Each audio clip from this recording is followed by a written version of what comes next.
Awesome, thanks for having me back, guys. I appreciate it. I was at Western Michigan in Kellogg Community College on Friday. That mic's on, by the way. Obviously, you go next slide right away.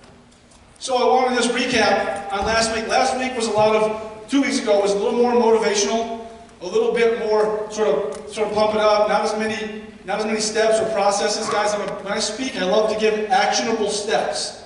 So when you leave here, you can go home and put them into place. So tonight, there's going to be a lot of that going on. And I love the fact that Brad has you have notebooks.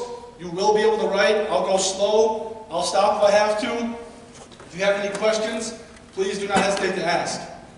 2 weeks ago, we were a little bit quiet. So how are we doing tonight? Good. How are we doing tonight? Good. There we go. I need a little more. One more time. How are we doing tonight? Good. All right. Guys, so, the story is I played with Brad at Western Michigan. I came from Taylor, Michigan. Again, we talked a little bit about 2 weeks ago that, I didn't come from as much as everybody else, but you make the best of what you have. And if you have more, you take advantage of the situation. You guys are given a lot. We talked about that, right? You're given a lot of opportunities, and that doesn't bother me that you have a better opportunity than other kids and other people unless you fail to take advantage of that opportunity. That's when it becomes a problem. You're given a head start. Let's use it. Does that make sense? You're given a head start, so let's use it. Right? So tonight, it's going to be more actionable steps. Now I want to talk a little bit about goal setting, process creating, and then we'll do some mental game stuff too that we can do right here. We'll talk about it, take notes. But I want to jump right into this, guys. And it says plan A only. I'm not a big backup plan guy. Never have been. And I know people are saying, well, I told you 2 weeks ago I sold real estate. So why am I speaking? Well, I have a vision, and my vision is to help kids like you guys, help everybody like this, so I want to be able to make money, have fun, and give back. So real estate, I make money and I have a little bit of fun, but when I do things like this and I travel to colleges and I speak to former schools, my alumni, right? It's fun for me, and that's my way to give back. So that's my vision, right? I'm not worried about what's getting me there. I'm more worried about living the vision that I want to live, which is to make money, have fun, and give back, because we all need to pay bills, right? So, plan A only, that's my plan. Whatever I do to get to there is the vehicle, right? So the vision is one thing, and the vehicle is another thing. So for you guys, right, you guys are baseball players. Who here wants to play in college? Okay. So, who here wants to play in the professional baseball? Tell me why. Somebody say, tell me why. Why do you want to play in professional baseball?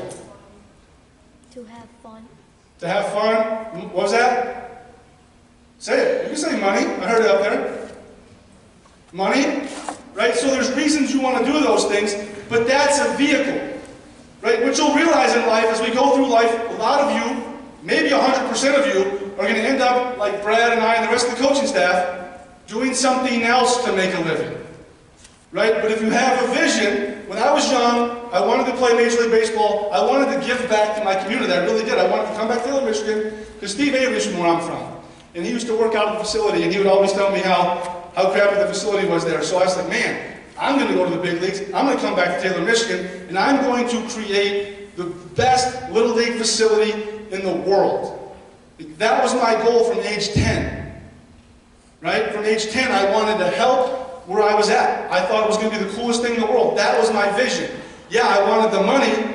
I wanted the fame. Maybe a little bit back then, a lot more than I do now. But I wanted to give back even then. So I've taken a lot of different paths in my life. Right? I was a speaker, full-time speaker, and I ran a baseball facility. That didn't work. I didn't like that. But I only did that when I was doing that. I took a plan, and I achieved the goal, and sometimes I achieved the goal only to realize it didn't serve me. It was 2 out of 3 things. Like I would have fun and give back, but I made zero money. Like I was eating ramen noodles at the age of 30 because what I was doing wasn't making me any money, so it wasn't the 3 pillars I needed. Although I achieved my goal of opening my facility, I achieved my goal of becoming a Division I baseball coach, right? I achieved my goal of playing college baseball. I wasn't fulfilled. I was never fulfilled because I simply couldn't have all three of those things. So baseball for you guys, whether it's to have fun or to make money, that's okay. But here's the deal, plan A only, no distractions, right? No distractions. Now don't worry about, if you want to be a Major League Baseball player, right? College is part of that, right? College baseball, college is part of that for most of you. We would probably have draft picks here in high school. So that's not as though it's a backup plan. If you're going to college to be an education major or to be a doctor, that's fine. That's your degree. But your focus is baseball, plan A. So when I went after this goal, I did everything every day. Was 2 questions. Okay, 2 questions. What can I do? And what did I do? Okay, I'm going to get you a note card here in a minute, but it was, what can I do? And what did I do? I asked myself in the morning when I got up, what can I do to get better? I asked myself at night, what did I do to get better? Okay? And my goal was to play in the big leagues. So go ahead, next one, Brad. And again, it was why I wanted to do it. Yeah, I wanted to have fun, I wanted to give back, and I wanted to make money, and I knew going to the big leagues was going to allow me to do that. Even though back then, Omar Vizquel made like 60 grand a year playing shortstop, right? But I knew why I wanted to do it.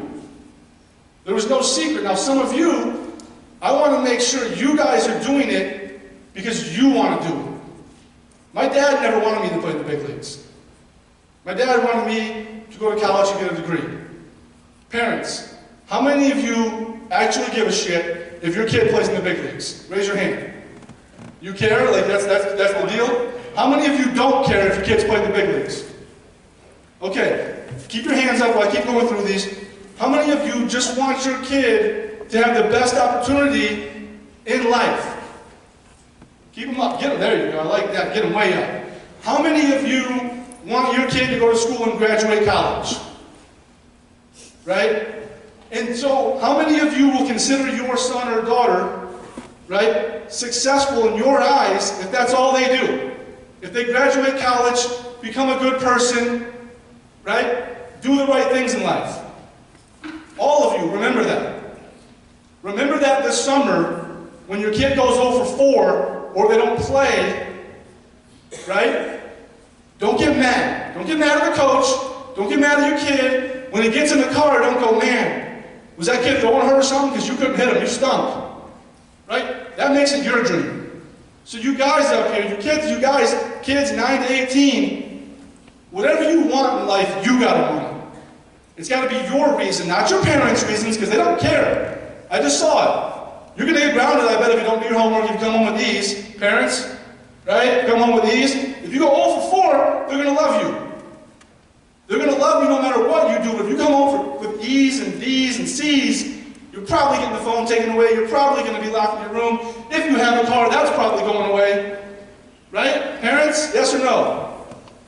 But if they put in the effort and they work hard, and maybe all they are is a B student or a C student, and that's all they're doing, but you see them doing their homework, you see them doing everything that they're supposed to do, and they come home with C's, are you still going to ground them? Because maybe they're just not that smart like me, right? I was a C student, but I worked hard. Maybe they're going to get some more help for you. Hey, maybe you need a math tutor. Maybe you need somebody to help you. So guys, if you want it because you think your parents want it, you need to stop playing. That's no reason to chase a dream because somebody else wants you. And I just found out, and now you know, they're sitting here, they don't care. But parents, remember that again. I'm going to repeat that. Remember, this summer, when your kid does horrible, makes 3 errors, right, stinks up the joint, leaves the winning run on third base, that it doesn't frickin' matter. It means nothing in life. It means nothing. It was one at-bat, it was one game. They're going to get another shot at it. Right? Leave them alone. And kids, leave yourselves alone. Don't beat yourselves up, man. But if you want to do it, and you know why you want to do it, then you set the goal, and you create the dream, and you go after it, and the parents will be here to support you. Parents, if your kids want to play in the big leagues, and you have the opportunity to support that dream with travel baseball, with other things that might come up, will you support them? Exactly. They'll support you. You don't want it for you. You got to want it more than they want it. I've coached in summer ball where I thought some of the parents thought they were getting the contract. Right? They thought they were going to play in Comerica Park. It's you guys. It's got to be your dream. Go ahead, Brad. So, why is the goal important to you is so important to me that you understand that. It's so important that you understand why it's important to you. Because if you don't have the why, if you don't understand what you're doing and why you're doing it, you'll quit when shit gets tough. You will quit when things get tough if you don't know why you're doing what you're doing. If you're doing it because mom and dad want you to do it, you will quit when things get tough. When you get moved from shortstop to 9th grade in right field like I did, telling all your friends you're going to play in the big leagues, and your buddy who's no good just took your spot, you're going to quit. You're going to go home and go, man, I really do stink. But it was why you wanted it. That's why I kept playing. That's why when I lost things and I lost my position, I worked harder. But if you don't really want it, if it doesn't really matter to you, you will quit. And you will quit when things get hard. So if you don't have a commitment, if you're a reason to commit to this goal, you either got to find one or make a new plan. Right, all right. So, who believes that, who's ever heard the thing, who's ever told a friend or a parent or a relative that they want to play in the big leagues? And did anybody ever say to you, be realistic or have a backup plan? If anybody's ever heard that, raise your hand. Be realistic, have a backup plan. Two of the worst things that you can do. Two of the worst things that you can do. One is be realistic. What is realistic? What's realistic? I mean, anyways. Why is playing in the big leagues unrealistic? Can anybody tell me? What's up? Because it's like so rare. Because it's so rare. Okay. Anybody else? Somebody. You guys, I know you guys talk all the time. Some parents, do these guys ever shut up like this? No. Somebody give me a reason why playing in the big leagues is unrealistic. Somebody say, there we go. Yeah, you got to work really hard, right? But does that make it unrealistic? No, it makes it improbable. There's 750 dudes in the big leagues right now. So when somebody told me that was unrealistic, or I better have a backup plan, there's no way that'll happen, I thought, why can't I be one of those guys? There's 750 dudes doing it right now. Why can't I do it if they can do it? Like I said before, does anybody remember what I said last time is unrealistic? Only one thing in this world that I believe is unrealistic. What did I say? If you go jump off the roof of your house and try to fly. If you go jump off your roof and try to fly. Thank you so much for listening. You made my whole week, man. So if you go jump off your roof and try to fly, what's going to happen? You're gonna fall. You're going down. You're breaking legs, you're breaking arms. That's unrealistic. Playing in the big leagues, doing something somebody's done before, isn't unrealistic. I've had buddies who wanted to be the CEO of Ford. There's only one of those. Right? But that was his goal. It wasn't unrealistic, it was highly improbable. But if you're like me and like those guys, that makes you work, and that makes you excited. The less of a guarantee you have, it should excite you. The more chance you have to fail, that should excite you. And if it doesn't excite you, then you've got to find something else to do. Because if it doesn't excite you to compete, and to possibly win or possibly lose, then you've got problems. Because then you won't do what it takes again. You won't do what it takes if you're not willing to compete, right? If you're not willing to go for the improbable, if you're not willing to be unrealistic like everybody else says, right? It's not unrealistic. Guys, dream and dream big. Huge. And then put the work in. Does anybody here agree with that statement that it's not unrealistic? Right? Whatever you want, you can go after. And just because somebody hasn't done it, there's new inventions every damn day. Parents pull out your iPhones. Were those around 20 years ago? I mean, even the damn flip phones weren't around, right? You guys had the bag phones driving around. Remember that, like $700 a minute? Right? Like if you had the bag phone, you were probably a billionaire. I mean, around your way, because that bag phone was expensive. Right? So things that weren't around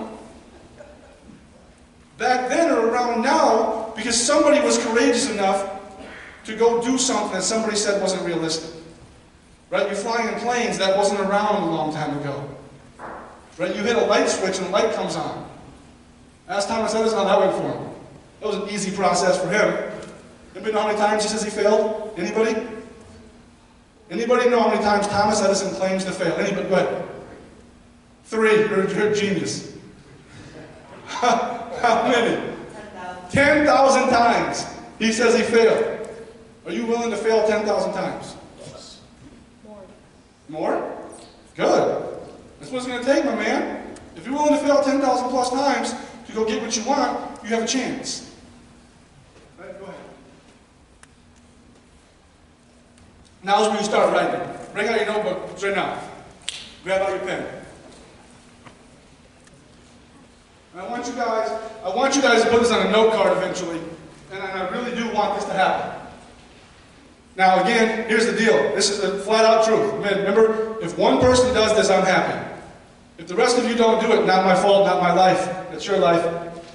I did my best. If one person does this, I'm going to be so happy. Right? And I bet you'll do it, because you listen. You're going to get a note card out, you're going to get a paper out right now, and you're going to write down your goal. What's your ultimate goal? Not just play baseball in the big leagues. That's so boring. Name a position and name a team, if that's what it is. But if you want to be a physician or a doctor or a lawyer, write that down. I want to own my own law firm by the age of 23. Write it down. I don't care what this goal is. I want to start my own sneaker company. I want to start my own t-shirt company. I want to create the next social media platform that makes me a billionaire. I don't care what it is. Write it down. Write it down and put it someplace you can see it every day. What do you think the best place this is? Huh? What? What's that? On the TV? Turn the TV off, man. Somebody else. I don't want that answer. Who else got one? Up top. By your bed. By your bed. Right above your bed. Right above your bed. So when you wake up in the morning, you roll over, you look up. There's your goal. You're going to say to yourself, what can I do today to get one step closer to this goal? Remember, I don't care if it's athletics. I don't care if it's academics. I don't care what it is. Just have something to shoot for. Have a goal. Write it down. And when you brush your teeth at night and you lay down in bed, hopefully you brush your teeth at night, and then you lay down in bed, ask yourself, what did I do? Well, how's it going to finish? What did I do? What? Anybody? To get better. To get one step closer to my goal. What can I do? What did I do? And this is going to be a theme today. I'm going to say it a lot because I'm going to wear it out. Because a lot of you guys need repetition. What can I do? What did I do? In the morning I wake up, what can I do to get better today? How am I going to get better today? I'm going to go through my day, I'm going to make sure I'm doing those things, and then I'm going to ask myself, what did I do? And if I miss something, I'm pissed off. I'm mad at myself. Not anybody else, I'm mad at myself. So that's the process, right? Now, Brad talked about it, 2 days a week isn't enough, right? If you want to be the best hitter that there is, how many days a week do you need to practice? 7. How many?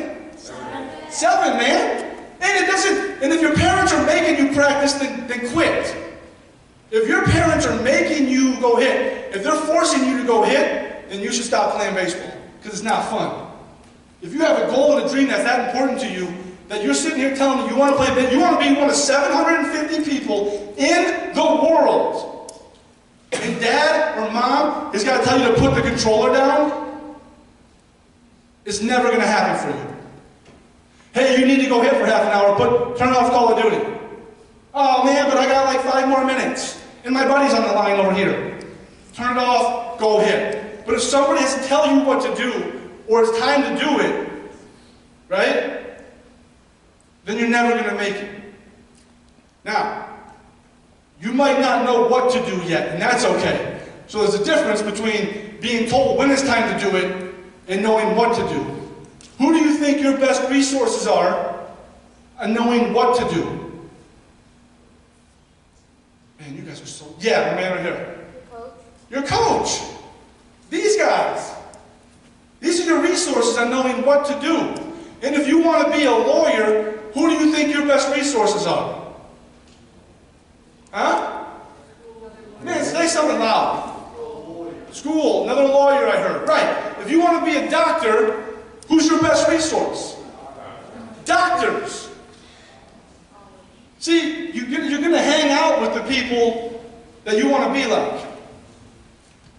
You spend a lot of time with people, so if you want to be a baseball player and you're hanging out with a bunch of dudes that are skating all day, now don't get me wrong, I think skateboarding is amazing, I think it's incredibly difficult, I give props to those dudes, but that's not what you want. So if that's your crew, then what are you doing? Change your goal, write it down, write something else down. Does that make sense? Surround yourself with people who are going to make you better. And if you don't know what to do yet, if you don't have a process yet, ask your coach. Ask these guys too. Your coach is. Listen, so here's the deal. I'm going to hit 7 days a week. Each time I hit, that's 1 point. That's 7 points I got. I only got 5 fingers. 5 plus 2 is 7. There we go. So that's 7 points, right? So if I hit 7 days a week, I get 7 points. But now, there's only one DH in the lineup. So you don't want to just be the DH. So what you're going to have to do is do what else? Fielding. Field. Yes. So how many days a week are you going to work at that? 7. How much space do you need to work at that?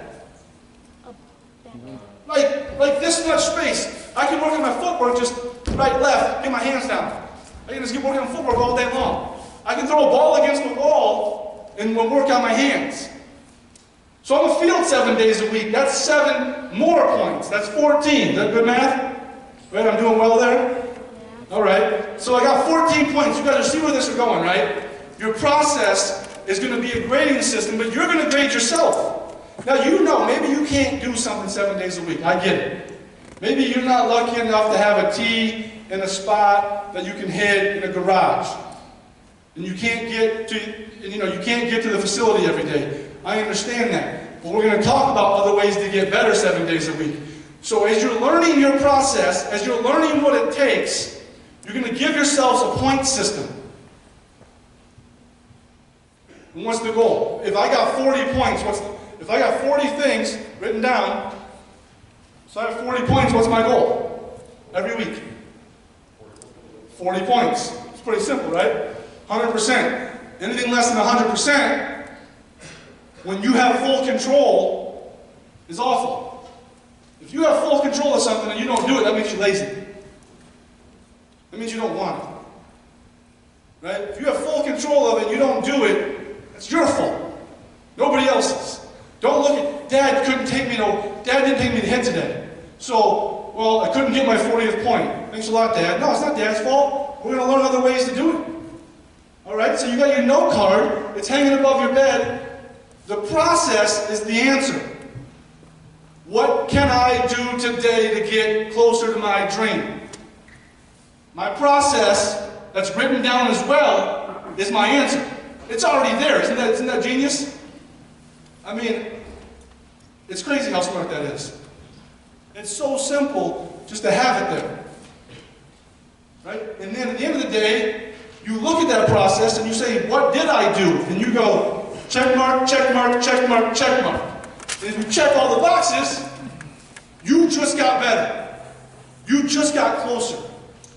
You just did what it took that day. So, makes sense, right? You guys, any entrepreneurs in here? Parents, kids, anybody ever try anything, right? And you go and you start doing, or been around somebody, and you start your company up and you start making projections and you're like, shoot, if I just sell like 7 of these a day, times 7 days a week, multiply that by 64, 89, I'm going to make $2 million this year. Right? And you haven't sold anything, so it's so easy. You've already done it. You're like, man, I'm going to be rich by the end of the year, maybe by the end of the month if I'm as good as I am. It's going to be simple. The problem is, things happen. Right? Things happen. Things happen that are out of your control. So, you get setbacks, you get an injury. You go over 25 because your girlfriend broke up with you. Right? Things happen. I don't know why they're going to happen, but they're going to happen. And if you're going to be able to proceed with certainty, there's three things that you have to do. There's three key words. And the first one is, go ahead, Brad. Consistent. What's the old, there, it's right there. I don't know why I even asked. Practice makes perfect. That's what everybody says. Practice makes perfect. Now, I can go shoot free throws all day long. I'm still going to miss some. I can go swing a bat every day. I'm still going to strike out. Practice makes consistent. It makes consistent. How many of you, when Miguel Cabrera is hitting 170 at the end of May, just know he's going to hit 330? And all the friends are on Facebook, right? Oh my God, Trey Cabrera, he sucks. He's the worst. Get the money. Get him out of here. Let's turn the whole thing over. Austin stinks. Everybody stinks, right? But then at the end of the year, Cabrera's hitting 330, 20 plus home runs, 100 RBIs. It's boring. He's so consistent. He's boring. He's so consistent. And that's what success is. To get better at something is so boring because that process is the same every day. You want to go hang out with, you want to go get better with these guys, you would see them doing the exact same things every day. The exact same things. As soon as like January, maybe January 15th hits, I used to train Doug Mirabelli. He's a big leaguer, won 2 World Series. Doug Mirabelli, not the best player in the world, but this dude was consistent. Every day he came in, he did the same thing. Every day, he did the same thing. Not just one day, not just 1 week. Every day for years on end. Every day for years on end. Groundhog's Day. Boring. Consistent. Right? Consistent.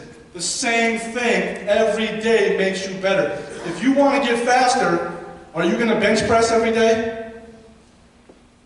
Right? No, what are you going to do? Run on treadmill. You're going to run sprints. Consistently run sprints. If you want to get stronger, you want to be a better hitter, you're going to be consistent. Go ahead. This is my wall. Used to be my wall. But it had everything up there. What I wanted to do. Boom, boom, boom. Right in front of me all the time. And then when I reached the goal, I would take it down and make a new one. And then that was so these were my days. I had stuff to do, right? Consistently, I don't just tell you guys to do these things, I do these things. That's the next thing. When I say to you guys that to do a note card, it's not like I'm some speaker just coming here and I studied these guys and said, this is what people do. I did this. I still do this. In my real estate career, I still do this. In my investments, I still do this. I'm consistent. I do the research, I do the work, I go to work, I make the phone calls, I set the goals, I knock on the doors, I do the same thing I did when I was your age, when my goal was to be the big leaguer. I just have a new vehicle now for life. The vision's the same, but there's a new vehicle. But what I learned when I was your age, right now, I'm not kidding, a little older than you guys, so you guys are getting a head start. 10th grade is when I learned this system. And I've been putting it into play for my whole life. I've never, ever set a goal without writing it down and putting it someplace where I can see it. And I'm telling you guys, I've achieved goals. Almost the only goal I haven't achieved in my life was to make the big leagues. And that was a little bit out of my control. Right? I didn't have full control over that. I worked hard. I gave it everything I had. But Curtis Granderson was better than me. Right? These guys were better than me. And somebody else had that control over me. But I did. When I look back, I go, there was nothing left. I don't feel any shame. I don't feel guilt. I don't sit there on a bar stool with Brad and go, man, had I done this, this, and this, I would have been an All-American. I would have been the best player in the world and a Hall of Famer. No, I got everything out of this body. All the talent that was there, there was zero potential left. And that's my goal for you guys. My goal for you is to have zero potential left in your body. You get it all out. Either you make it or you don't, but you have zero potential left in your body.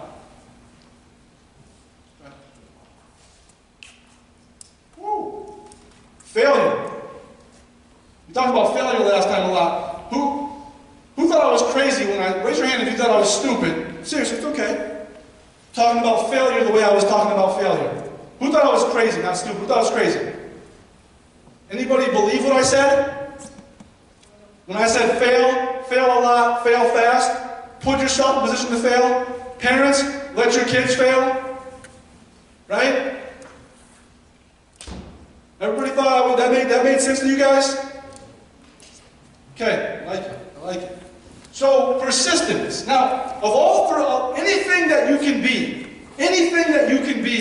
in this life, consistent, persistent, or what's next, if you can be this, you have a better chance to reach a goal than anything else you can do. I don't care how great your process is, I don't care how much you work at it, if you can be persistent, you have a chance. It will take you further than anything else in your life. Because, what's the saying? Parents, you guys know the saying? What's the saying? What happens?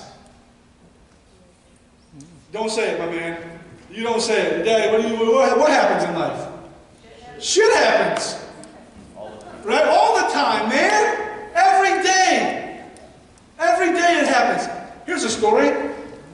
I had clients, I was driving them around, and they saw a for sale by owner sign, and they said, Sam, I want to see that house. I got to get in that house. And I said, no problem, I'll call the guy up. I said, hey, how you doing? I'm Sam Flamont, Berkshire Hathaway Real Estate. I have a couple clients that want to see your house. I really don't want to tell the story of what he said. I can't say what he said. He said, you're a piece of bloop, right? I'm blanking myself. And he hung the phone up on me, and I kept talking. I didn't hear him. I called him back, right, because I'm persistent. And I said, hey, man, we got disconnected. He goes, no, a-hole, we didn't get disconnected. I hung up on you. And I said, all right, have a great day, sir. So I looked at my clients, and I said, man, you guys ever do it yourself? They call him up. And I say, here's what you tell him. Tell him, hey, I have an agent, whatever. He said, I'm not paying your agent. And they said, we'll pay the agent. I still don't want him in my house. Like, they wouldn't let me in the house. So I showed up, of course, right? Because you're not going to keep me out. I showed up with my clients. I walk in the door. The guy goes, what are you doing here? I said, making sure my clients understand what they're getting into. Right? That's what. So next time I saw for sale by owner, do you think I didn't call? Hell no. I call, knock on the door. I'm going to call you every time. I'm going to call every time I have a client, or if it's been for sale by owner for 2-3 months, I'm going to call if that's part of my process. Call you up, hey, how you doing? You getting the offers? I didn't think so. I'll probably sell your house faster than you will. Click, call you back next week. Hey, how you doing? You got any offers? Right? You're going to list that damn house with me. Or somebody, but I'm going to try. So that's the deal. You got to be persistent. Because you're going to have setbacks. You're going to have 0 for 6. You're going to have 0 for 7. You're going to make 4 errors. Right? You're going to be on the bench. You might get cut from a team down the line, but you can go back and play and try again. Right? If you get moved from shortstop to right field, does that give you the right to quit? No, absolutely not. If you get cut from the baseball team at high school, right, freshman year, are you done? Are you going to try to go back, or are you done? Well, it depends who you are. But if you wrote down you want to play in the big leagues and that's your goal, you go back until your senior year. You make them cut you your senior year. If that's what you want. Again, if that's what you want, that's how you do it. You got to be persistent because, man, things are going to happen. My first 3 of when I had real estate, I don't know if you guys know this, but it takes a long time to get a paycheck. Because nobody gives you a paycheck. You go out and get a paycheck. My first 3 deals in real estate fell apart. So I'm like, sweet, I can pay my bills. No, I can't. Got another one under contract. Sweet, I can pay my bills. The lender fell through. No, I can't. All right? And that happened again. I have a guy on my team. I have a team guy, right? I have a guy on my real estate team who had to take the real estate test 8 times. 8 times. Now you might think as the grown-ups in here go, that guy's not selling my house. Right? I'm thinking, that guy is selling my house. That guy is so persistent. He drove an hour each way, failed. Came back the next day. Came back the next day. Now he's kicking ass. And he's got a little baby girl he's trying to take care of, and he works so hard, this kid. He was nervous when I recruited him. I said, this is what we do, man. We knock on doors, we make phone calls. If you're going to do this, this is how you're going to work. People are going to slam the door in your face. They're going to sit here and go like this. They're going to wave you away, but you're going to go. First door he knocks on, terrible experience for me, because I look like an idiot. First door he knocks on, $900,000 house, waterfront. The guy lets him right in the house. I said, damn, that stinks. Right? Because now he thinks everything's going to be like that. I wanted him to fail like 10 times. I needed him to see how hard it was. We got to keep going back. So the guy lets him right in the house. But this kid failed the real estate exam 8 times. I've met people that failed it once and never went back. And they're still not happy people. They're trying something else and something else, they move around. 8 times. Not only 8 times, it's $100 a time. So, if you want someone to sell your house, I want that guy. That's why I want him on my team. When I heard he failed 8 times, we got real estate at the same time. When I heard he failed 8 times, I said, that guy and I are going to work together. That guy and I are going to work together. He doesn't know it yet, but we're going to work together. And so I went after him. He told me no. You guys think I quit? No. Went back again. He said, not yet. Went back again. He's on my team. He's closing deals. He's having fun. He's knocking on doors. He's now being persistent. I was persistent, but this kid is so persistent, I couldn't be happier for him that he's able to support his family. Right?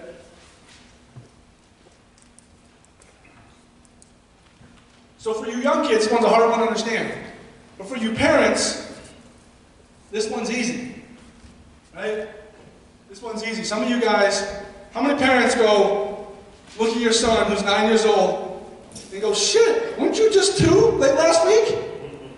How many of you parents do that? Right? You're like, I was just changing your diapers, I swear, a week ago, and now you got armpit hair. You know what I'm saying? Because that time flies, man. For you young guys, it feels like it was like this. Like, who's ever seen Zootopia? Right? When the sloth is like, right? That is how you feel time goes. What you don't understand is time is moving pretty fast. But the best part about time is you still have a lot of it. If you're 9 years old, 10 years old, 18 years old, parents, how many of you felt really secure in life before you were 30? Before you were 25? So no hands at 25, a couple hands at 30, 35. I started feeling secure at 35 years old. I'm 38. I'm 38 in March. 38 in March. So you guys are 18 years old. That's 18 more years. Right? It's 18 more years. So there's nothing between you and what you want except time. So if you keep going and keep working and keep pushing and keep grinding and keep hustling, you can get there. It's going to take time. And here's the thing about time. When I was 25 years old, I was going to go back to school and get my degree. I didn't finish my degree when I left school. I went to play baseball and didn't go back yet. When I was 25 years old, I got done with baseball. I was going to go back and finish my degree. I went and talked to a counselor. The counselor said it's going to take you 2 years. Right? Right now, if I tell you guys it's going to take you 2 years to do something, you're going to be like, what would you say? Oh, that's really quick. That's no problem at all. Parents, if I tell you in 2 years, I'm going to give you a $100,000 raise, right? You're going to sit there, or you're going to quit the job? Like, hey, I'm going to quit my job, by the way. If you wait 2 more years, I'll give you a $100,000 raise. You're going to quit or you're going to stay? Because 2 years isn't that long. For you guys, 2 years seems like forever. For me at 25 years old, like 2 more years before I can even get my teaching degree, and then just go into student teaching, I got to do something else. So I didn't do it. I didn't do it. And that was fine at the end of the day when you teach it, but here's the deal. I got a call from Oakland University. John Musacchio was the coach back then. He called me up, hey Sam, actually a buddy of mine called me up, recommended me to Moose. Moose called me up, said, sorry, can't give you the job, you don't have your college degree. All because I wouldn't go 2 years. I missed my first opportunity to get my first college job, a baseball job that I wanted, right? All because 2 years was too long. But here's the deal. The time will pass anyways. So in 2 years from now, 4 years from now, 5 years from now, are you going to be closer, right, to what you wanted? Or are you going to be right where you were because you didn't want to wait 2 years? So what do you think I did when I had that phone call and I couldn't get the job? What do you think I did? Anybody? Went back? I went back to school immediately. Finished my degree. 2 years later, I had a job at Central Michigan. But that was 2 years later. I could have already been in the college game 2 years. And now here's the thing about college baseball. 2 years of Division I experience goes a long way. So the 2 years that I wasted, I could have had a paid job instead of being the volunteer assistant. But because I was impatient and 2 years was too long for me to do it, I didn't do it. Then when I did it, I got the job. The time's going to pass anyways. So you might as well do it, guys. If you're worried about what it's going to take, how long it's going to take, you guys in school, you have to graduate anyway. So whatever it's going to take, do it. Right? Just go to work every day on your process. Who remembers this? Who remembers this bottle right here? One talk about patient. Man, you had to sit there, you're shaking that thing, and nothing would come out. What'd you do? You turn the knife upside in there, right? Ripping it out 30 minutes later, you have a hamburger you can finally eat. Right? But thanks to somebody was smart enough and persistent enough to keep engineering things and go, this is the dumbest damn thing I've ever seen. Folks come in here, we got turning these tables over. It takes somebody half an hour to get a ketchup bottle on their burger, on their fries. I'm losing money. I need more tips, I need more tables. Somebody finally invented something that was working. Right? Now we have these. I guarantee you've never even seen this, have you? Right? You've never seen that. You know what's crazy is I'm 30, I feel like it's so crazy now that I say things like I tell back in the day stories, because I still feel like I'm 18 years old. But here I am telling you about a ketchup bottle you've never seen. You can go visit in a museum one day. Right? It's so crazy, man. The world doesn't work. The world doesn't work like social media. It doesn't work like text messaging. Things take time, right? Now, you guys can just do this. It's fast, easy, boom, done, eating. Your parents were over here struggling. Then you had to dirty 14 utensils just to have one bite of your burger, right? And there was a deal where you twisted it, remember that? Turn it upside down and you twist it? Yeah, that was fun. That didn't work either. Tap the bottom, that didn't work. So, the difference I want to talk to you guys about is what's the difference between patience and waiting. Anybody have an idea the difference between being patient and waiting? Anybody, parent, kid, I don't care. Anybody? Nobody? Man. Yeah. You're waiting, you're not patient. You're not what? Patient. If you're waiting, you're not patient. That's one thing, but there's a little bit of waiting is just sitting there hoping Ed McMahon shows up with a check, right? The big ass check. Hey, you won the sweepstakes. Here's $10 million, right? Patient is going through that process every day, knowing that it's going to happen. Waiting is sitting there waiting for somebody to give you something. Does that make sense? Does that make sense when I say that? Patience is actually, being patient is an active deal. It's an active thing. You're doing the work. Waiting is just sitting there hoping you get lucky, hoping you win the lottery, hoping someone knocks on your door. Waiting is so inactive. It's just boring. Right? I'm a big, maybe you don't know this, maybe. I love rap music. Anybody like rap music in here? Anybody like 2 Chainz? 2 Chainz? That's my guy. Right? So, 2 Chainz has one of my favorite lines. And some of you parents might not like the kids listen to the rap, but this line, it says, this is what he says in this rap. He says, the crazy thing about it is I've been knew I had it. Right? I've been being patient. Y'all been being stagnant. Right? And if you don't know his story, the guy was getting record deals. He was getting offers, and he wouldn't take them. Because he wanted more money. He wanted $2 million before he would sign.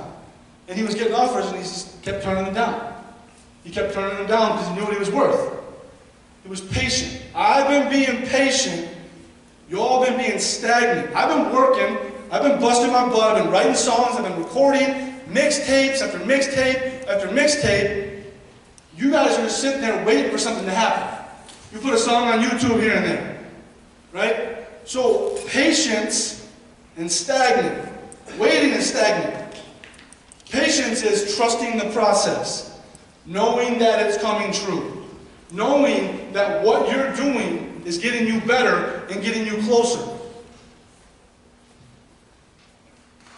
Do I need to say that again? I will.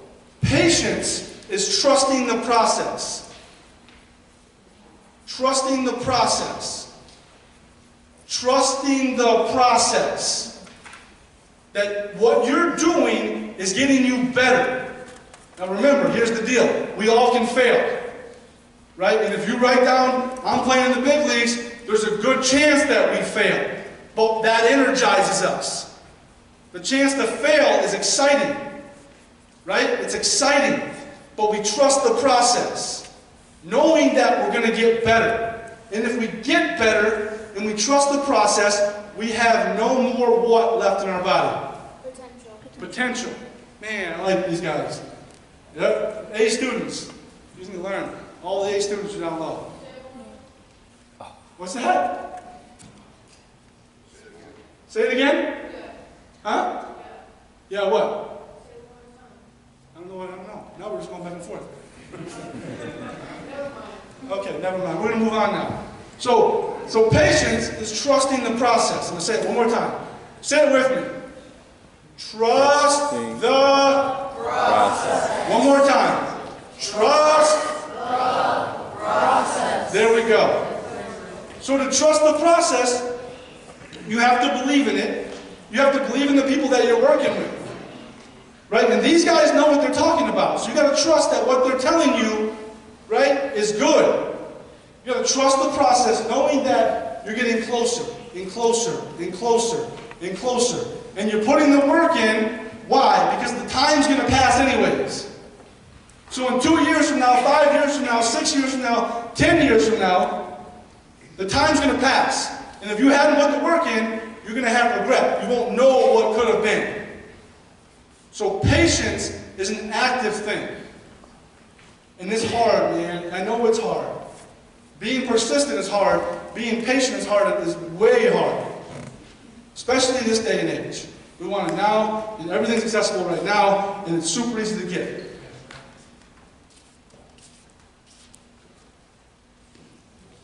What do they say? They always say things like, when they drop a meme, I'm just going to leave this here for a minute. Right? Read that. You guys go ahead and read that really quick. What does that say? Anybody can read? Can you guys read it? What does it say?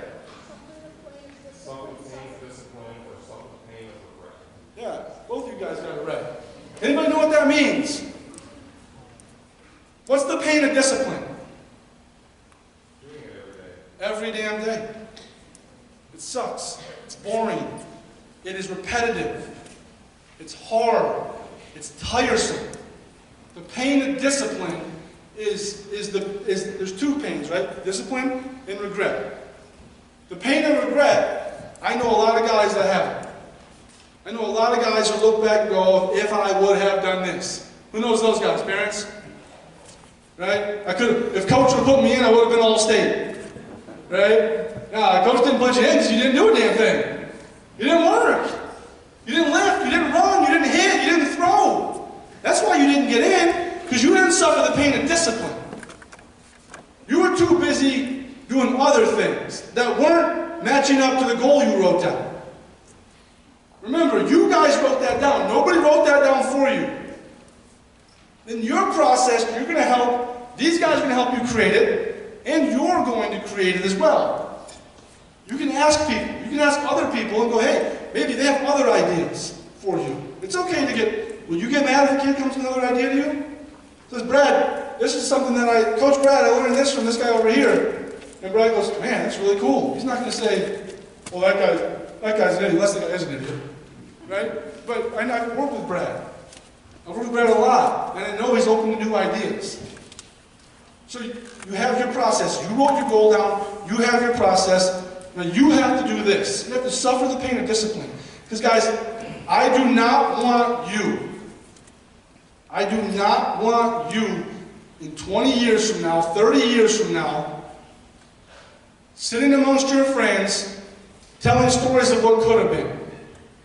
How you could have did. I know so many guys that had they not, in their words, thrown their arm out, they would have been in the big leagues. Come on, man. Right? Had their coach played them, they would have been in the big leagues. Right? Had so many other things happened, they would have been in the big leagues. That's such a terrible mindset. Do you think that is accountable? Do you think that's accountability? Guys, if you're accountable, you blame yourself. So if you have 40 points on your sheet and you get 38, don't blame mom and dad. Who gets the blame? Yourself. Yeah, yourself. If you got 40 points down, you get 30 points, so it's your fault. The pain of discipline. So what does that mean? You got to sacrifice, right? What are you willing to give up? Will you give up video games? Not one kid. Two guys. Would you give up video games playing the big leagues? Actually, yeah. Now you raised your hand. Now it's Okay, playing the big leagues. I didn't mean just give up to do homework, because God knows we're not doing that.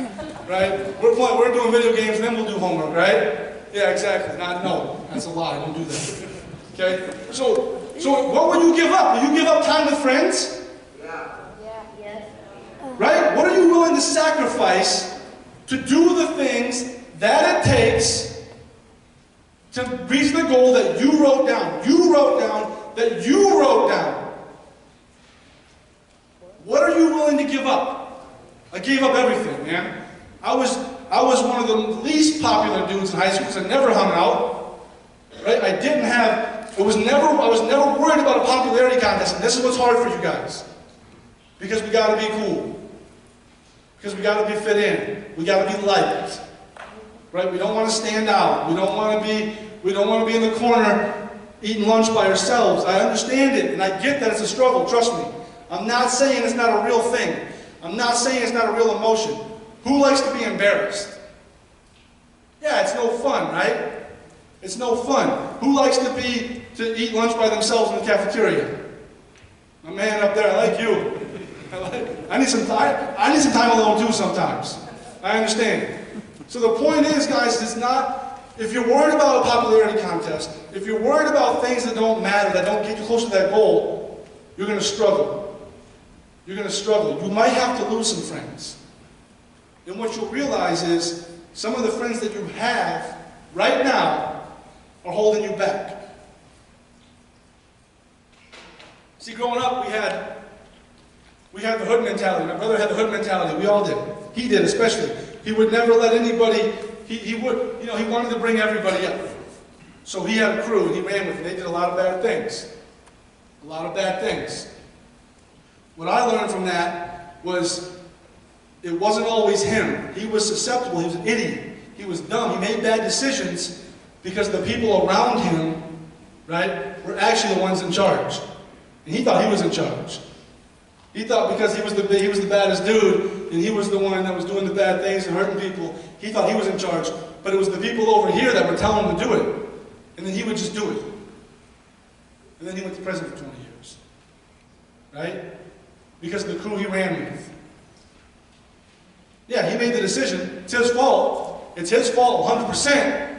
But he made the decision to hang out with those guys.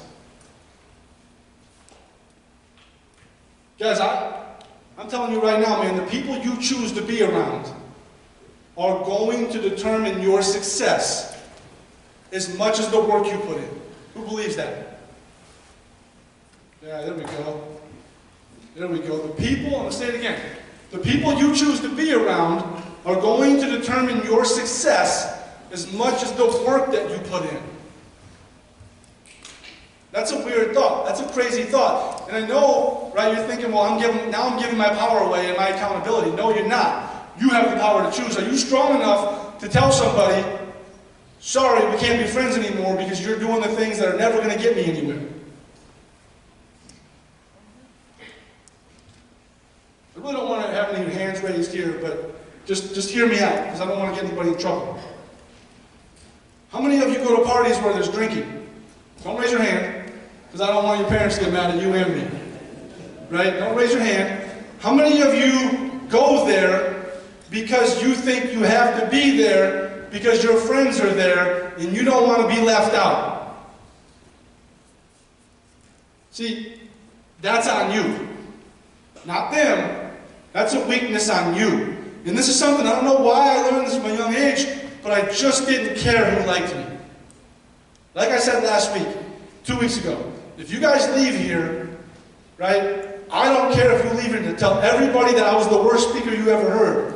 I wanted to give it a shot. I wanted to be here to deliver the message. If one person heard it, right, but I chose to be here. I want to be with you guys, right? I want to be helping in any way that I can. So if you're sitting out there, going out to parties, putting yourself at risk, right, ask yourself this. If you drink tonight or tomorrow night, right, is that going to help you get closer to your goal? Yes or no? No. No. No. It's just not. Right? So, obviously you're young kids, so your family has things you have to do. Trust me. You got to do family Christmas, right? When I was playing professional baseball, I missed people's weddings. I didn't go to family weddings that were 4 hours away because that wasn't going to help me make the big leagues. I was selfish. Ask my wife, she'll tell you I still am selfish. And if you ask me, I'll agree with her. Right? I am selfish a little bit still, to this day. But not in a way that I hurt anybody with it, or that I don't give back.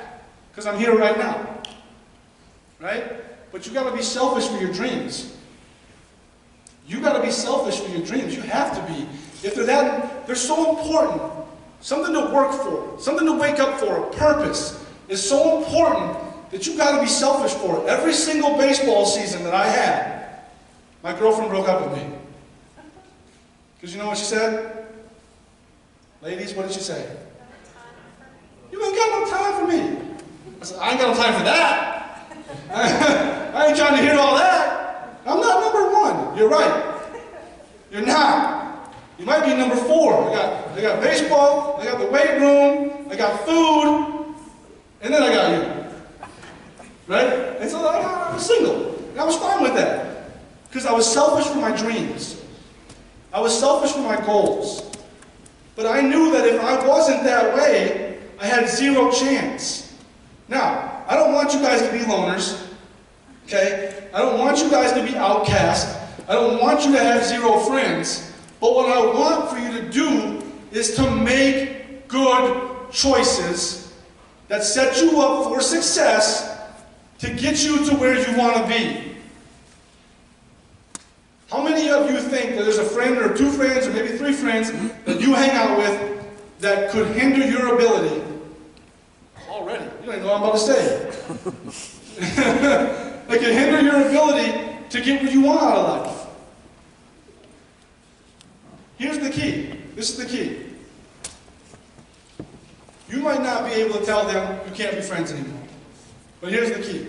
To be strong enough when the time comes and they're about to do something stupid, to walk away and say, I'll see you tomorrow. That's the hardest part. Because you're in the car, you're already at the party, right? You're about to go, or you're doing something with your young friends. You're skateboarding, and they build a ramp, and they're like, dude, jump off this ramp. It's going to be sweet. We're going to get on YouTube, and you're going to go viral. And you're going to make so much money on this YouTube video, right? You got to be smart enough to walk away. So you might not be able to say, we can't be friends. That's a hard thing to say. Right? But you are able to say, I'll see you tomorrow. Guys, I have friends that would be alive right now if they would have said that. I'm not kidding you. When I tell you this, true story, my freshman year of college, one of my friends died in a car accident because he wasn't able to say, I'll see you tomorrow. He got in a car with a buddy. You know the rest of the story.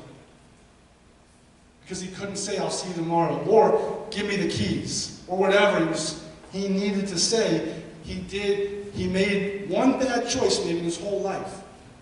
And I'm not knocking the guy, I'm not speaking ill of him, but that's how fast things change. Right? And that was life or death. That's not baseball or not baseball. So again, I don't just talk about baseball. I try to get you guys' attention with baseball, but I'm talking about your whole life. And I guarantee you, a lot of these things your parents have said to you. Parents, how many things have I said that you've said to your kids? Right? You know what makes you different from me? Is I came from further away, and I had a briefcase, and I wrote some stupid book. Right? Oh, this guy must know what he's talking about. Trust me. You think your parents are dumb? I'm as dumb as them. Right? My dad doesn't know anything. I'm a dad too. I don't know anything. Trust me. My 6-year-old will tell you that. Hey, Dad, that's blue. Son, that is red. Dad, that's blue. I'm telling you it's blue. That is red. It's blue. Okay. No, you're wrong. Guys, this is so important that you are able to do this. Suffer the pain of discipline. And when I'm talking about discipline, it doesn't mean just working out. It doesn't mean just hitting. It doesn't mean just doing the baseball things. It means doing the life things. It means listening. It means doing your homework. It means staying out of trouble. Making good decisions is tough sometimes, because it's way cooler and way easier to do what your friends think is cool. But if your friends don't have the same dreams, right, that's the problem. Okay.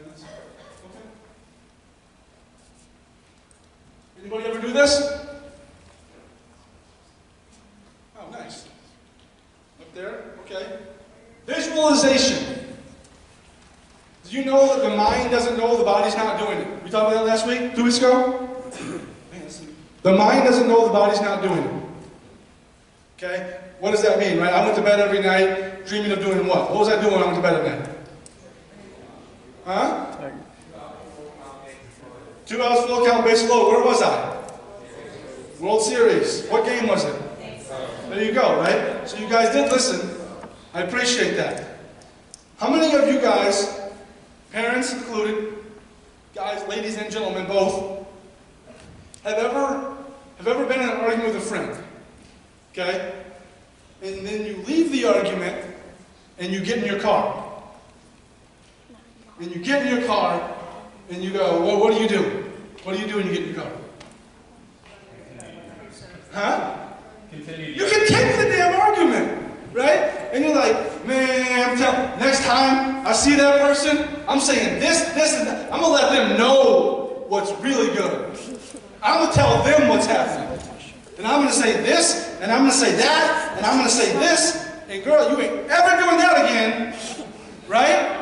And now maybe I'm exaggerating, maybe you don't talk like that, right? But my family, I see my sisters all the time, so I'm assuming every lady talks like that. I see my sisters and my wife do that, right? So, what happens to your body when it happens?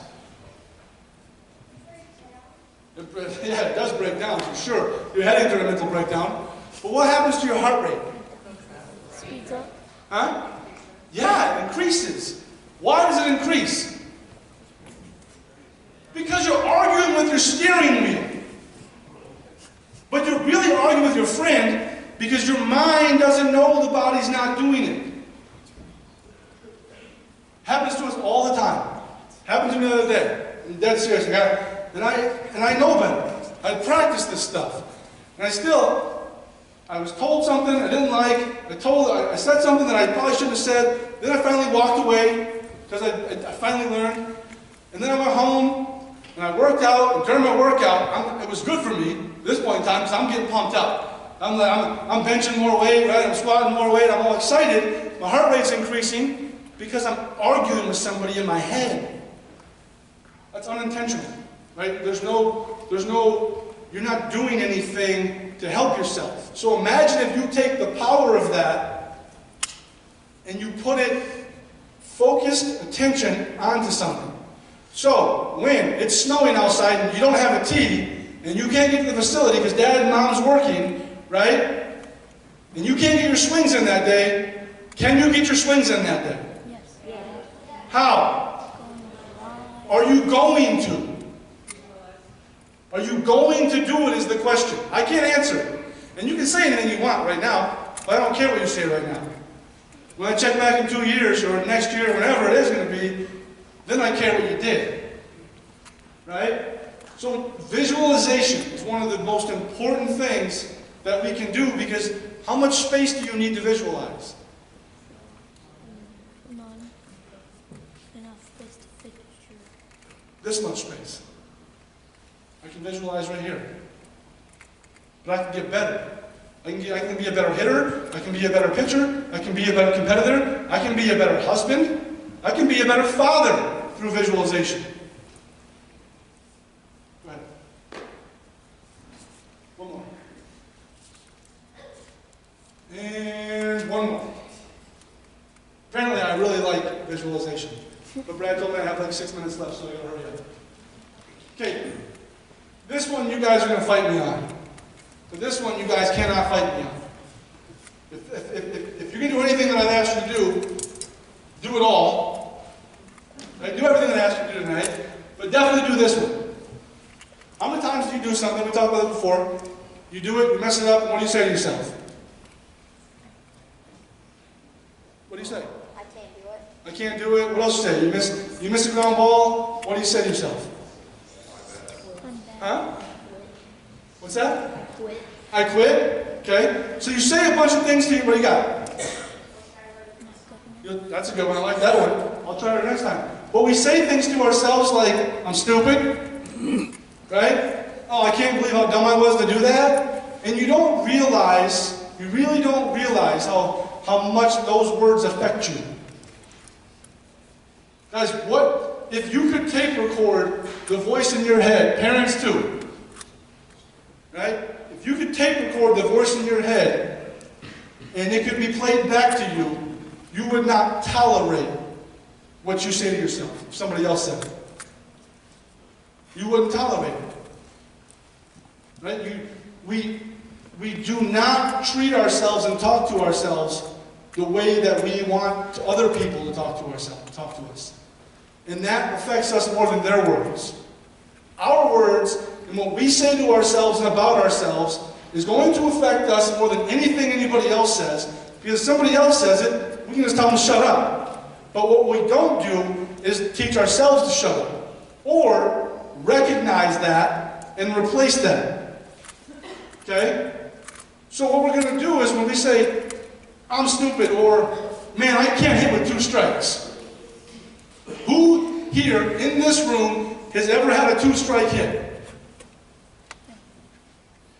Okay, so you can hit with 2 strikes, but yet you get nervous about it, and you go, oh man, I can't do it, I'm going to fail, this is going to stink. I'm no good anymore, I can't hit with 2 strikes.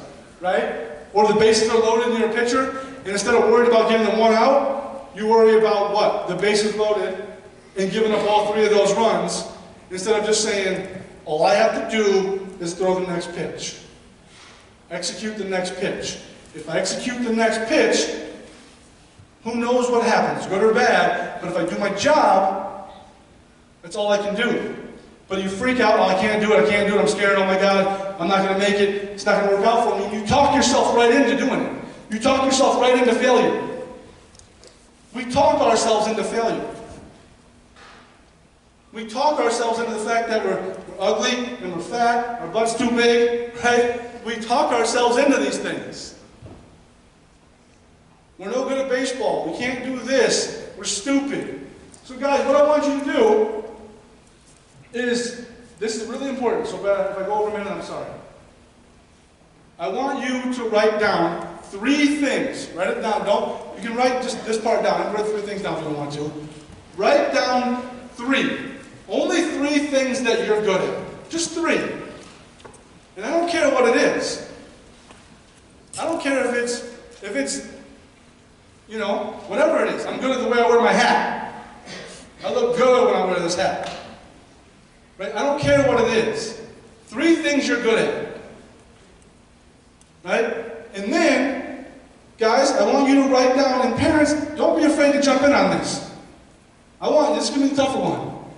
Shouldn't be, but it seems to be all the time. I want you to write down 3 things you like about yourself. Who here can name 3 things they like about themselves right now? It's like half the room, man. 3 things I like about myself. I don't care if it's the way your butt looks in the mirror. I don't care if it's the way your flow comes out the back of your hat.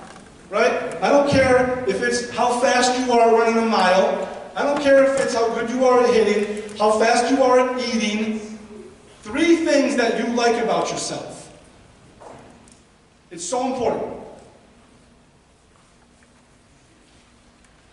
Then, write down your most recent success.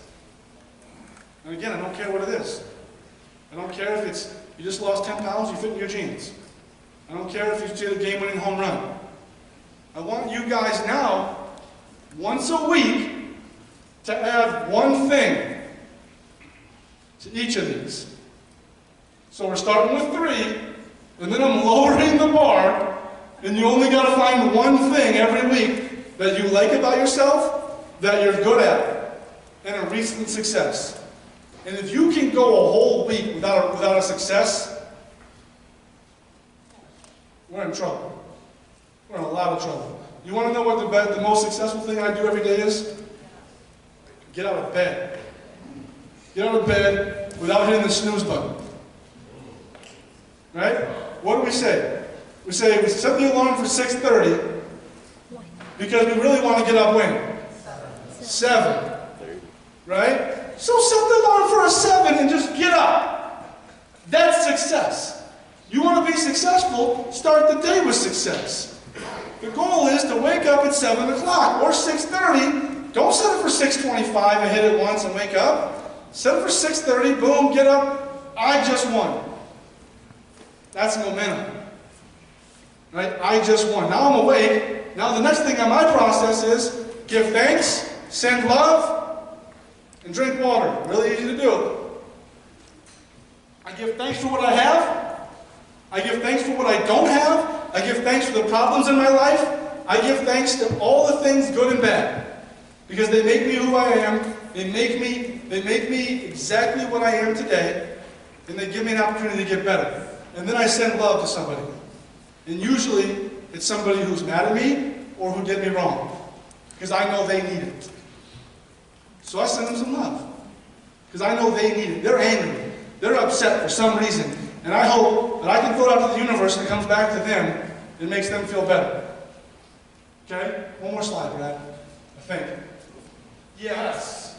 Okay, so I'm going to reiterate this really fast and then we're done. And I'm sorry to keep you a little bit longer. But we have to have a goal. We have to have a goal. It's got to be visible. And it's got to be lofty. Small goals, right? Small goals are called checkpoints. I didn't get into that tonight, but they're called checkpoints. So if I want to make the big leagues, the checkpoint is make the high school team, make the JV team, make the varsity team, playing college. Those are checkpoints. So have a goal, a lofty goal. Have it written down, and then ask yourself, what 2 questions? Say them out loud all at one time. What's the first question I ask myself every morning? What can I do to get better? Then what's the question I ask myself at night? What did I do? What can I do? What did I do? What can I do? What did I do? What can I do? What did I do? Did I get better? Right? Have a goal. Write it down. Create the process. If you can't create the process, find somebody who can help you create it. Right? Be consistent. Go ahead. Persistent. And patient. Have a goal, write it down, Create a process, be consistent, be persistent, and be patient. Be patient. And then take care of yourself and your surroundings. Talk to yourself the right way. Value yourself. And if you value yourself, you're going to choose people in your life that value you too. You're going to make sure people respect you. If you respect yourself, you will find people that respect you. Consistent, persistent, and patient. And then you just hustle, man. You work hard every single day, so when you, in 20 years from now, you say, there is no left in my body. What's the key word I'm looking for there? Potential. Potential. There's no potential left in my body. That's my goal for you guys. To have zero potential left in your body.